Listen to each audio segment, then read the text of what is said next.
Si quelqu'un est en Christ, il est une nouvelle créature. Les choses anciennes sont passées. Voici toutes choses sont devenues nouvelles. 2 Corinthiens 5, 17. Une personne peut n'être pas à même de dire le lieu et le temps de sa conversion, ni d'indiquer l'enchaînement exact des circonstances qui l'y ont amené. Mais cela ne prouve pas qu'elle soit inconvertie. Le Seigneur dit à Nicodème, le vent souffle où il veut, et tu en entends le bruit. Mais tu ne sais d'où il vient, ni où il va. Il en est ainsi de tout homme qui est né de l'Esprit. Jean 3, 8. Le vent est invisible, mais ses effets sont visibles et sensibles. Tel est aussi l'Esprit de Dieu dans son action sur l'âme humaine. Une puissance régénératrice que nul homme ne peut voir engendre l'âme à une vie nouvelle. Elle crée un être nouveau à l'image de Dieu.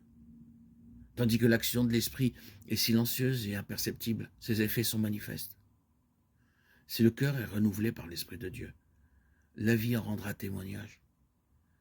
S'il est vrai que nous ne pouvons rien faire pour changer nos cœurs ou pour nous rendre tels que Dieu nous veut, si nous ne devons avoir aucune confiance en nous-mêmes ou en nos bonnes œuvres, notre vie révélera néanmoins que l'Esprit de Dieu demeure en nous.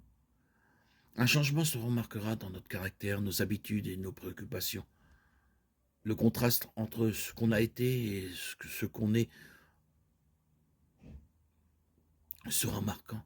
Le caractère se révèle non par les hommes ou les mauvaises œuvres occasionnelles, mais par la tendance générale des paroles et des actions. Il est vrai qu'on peut avoir une conduite extérieurement correcte sans la puissance transformatrice de Jésus-Christ. L'amour du prestige, le désir de posséder, l'estime de ses semblables peuvent produire une vie réglée. Par respect de soi-même, on peut éviter les apparences du mal. Un égoïste peut faire des actions généreuses.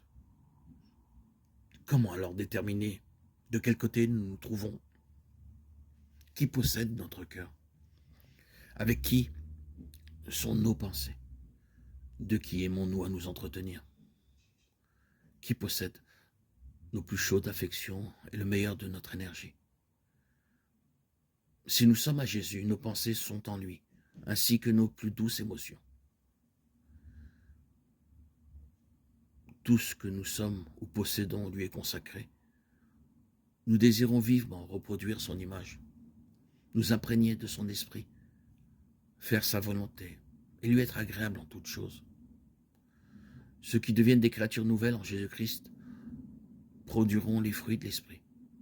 L'amour, la joie, la paix, la patience, la bonté, la bénignité, la fidélité, la douceur, la tempérance.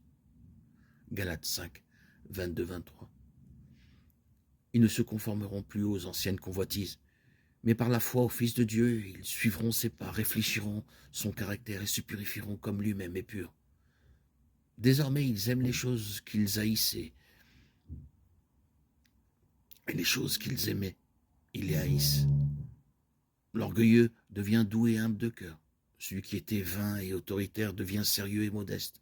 L'ivrogne devient sobre. Le licencieux devient pur. Les vaines coutumes et les modes du monde sont délaissées.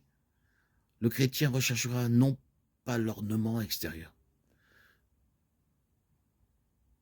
mais la parure intérieure est cachée dans le cœur, la pureté incorruptible d'un esprit doux et paisible. 1 Pierre 3, 4.